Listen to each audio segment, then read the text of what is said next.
Ilang saglit pa ay tinawag na sila ni Aling Sara. Densyo, Ryan, pumasok na kayo rito.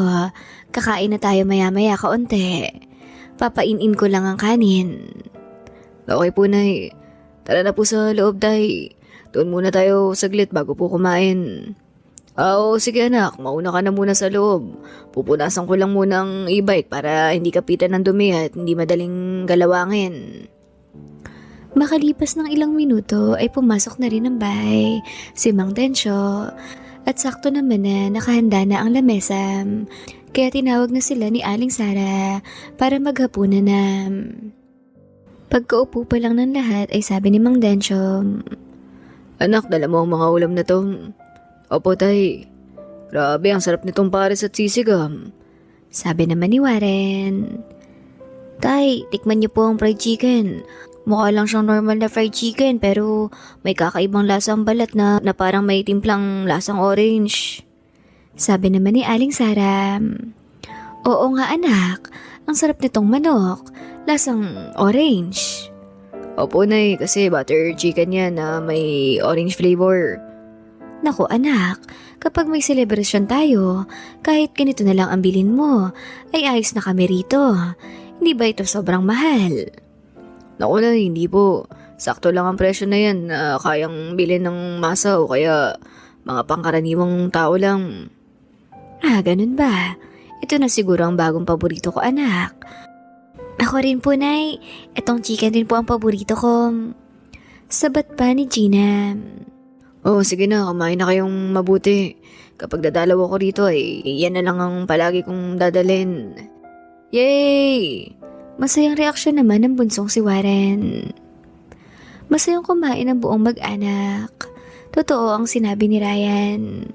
Hindi ka mahalan ang presyo ng mga pagkain na dala niya, pero kita sa reaksyon ng lahat na natuwa sila at nasasarapan.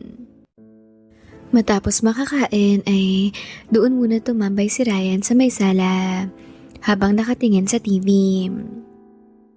Tumabi naman sa kanya ang kanyang tatay. Anak, dito ka ba matutulog ngayon? Naku, Tay, hindi po. Kailangan ko pong umuwi muna ngayon. Maga kasi akong pupunta sa school bukas para makapag-enroll po para sa second semester. Ganun ba anak? Siya nga pala anak, dalaw-dalawin mo naman ako sa showroom para mas nagkakalakas ako ng loob kapag alam kong naroon ka. Kahit pa hindi kita nakikita dahil naroon ka naman sa opisina. Naku Tay, kahit hindi mo nasabihin ay pupunta talaga ako ron dahil may trabaho rin akong kailangan gawin ron, di ba?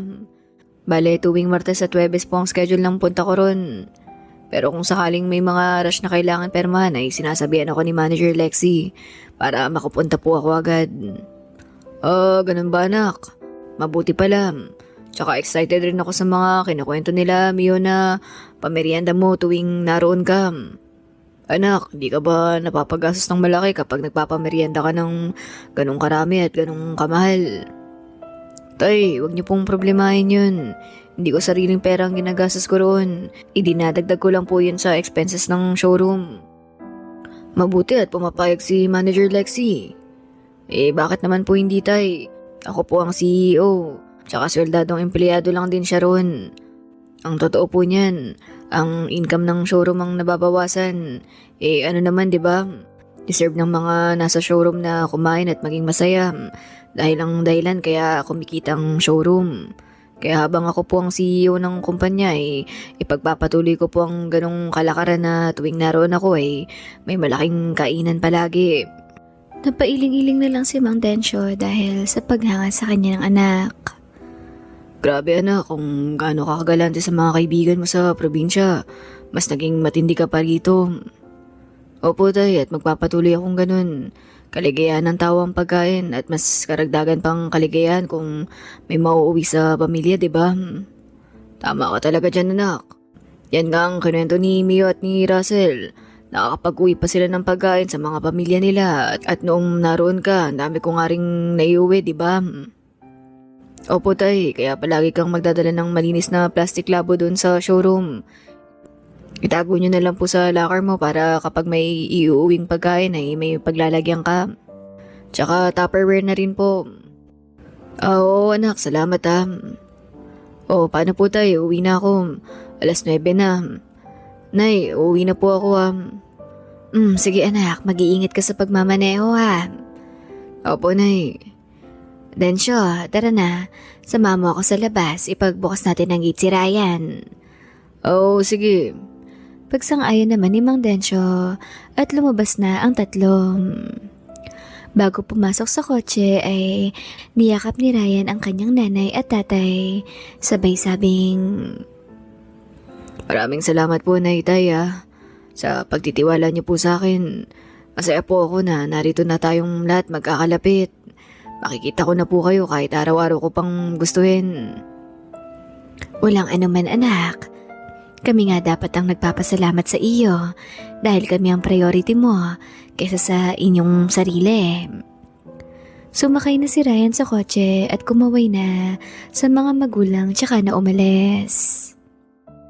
Pagkarating sa bahay ay agad siyang umakyat ng kwarto. Inihanda niya na ang mga dokumentong kailangan niya sa pag-e-enroll kinabukasan.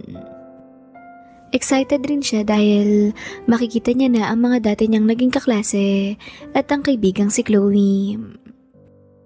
Noong nakahanda na ang lahat ay nahiga na si Ryan sa kama at mabilis na rin siyang nakatulog, lalo at marami rin talaga siyang naging aktibidad sa buong maghapon. Kinabukasan, almost 8 AM na noong magising si Ryan.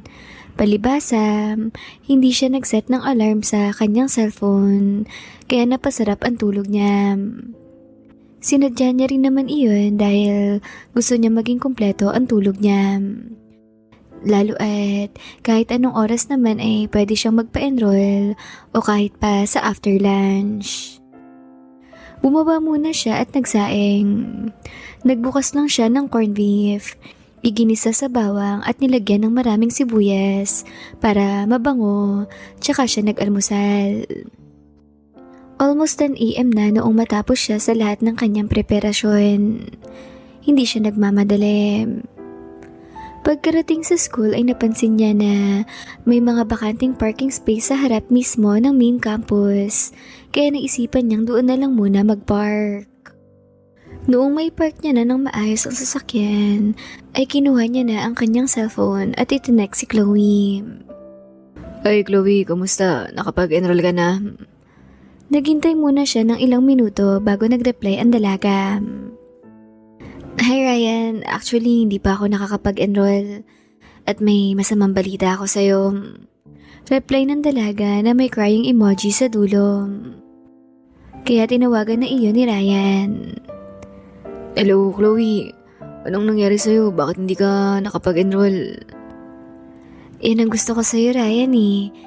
Makasense ka lang agad na may mali o hindi tama sa sitwasyon eh. Tumatawag ka kagad. Anong ang problema? Bakit hindi ka pa nakapag-enroll? Ryan, huwag kang mabibigla Buntis kasi ako. What? Paano? Maingat ako sa ganung bagay at hindi ako maaaring magkamali. Natatarantang wika pa ni Ryan. Bigla siyang pinagpawisan ng butil-butil kahit naroon pa siya sa loob ng sasakyan at naka-on pa ng malakas ang aircon. Hindi ko alam Ryan eh. Basta nagsuka at nahilo na lang ako nung Friday. Kaya dinala ako ni Mami sa ospital at doon namin nalaman na buntis ako. Ray, huwag mong sasabing hindi sa'yo Dahil yan ang salitang hindi ko kayang tanggapin mula sa'yo dahil alam mo naman na wala pa akong nagiging boyfriend, di ba? At ikaw lang din ang nag-iisang lalaking nakahawak ng katawan ko.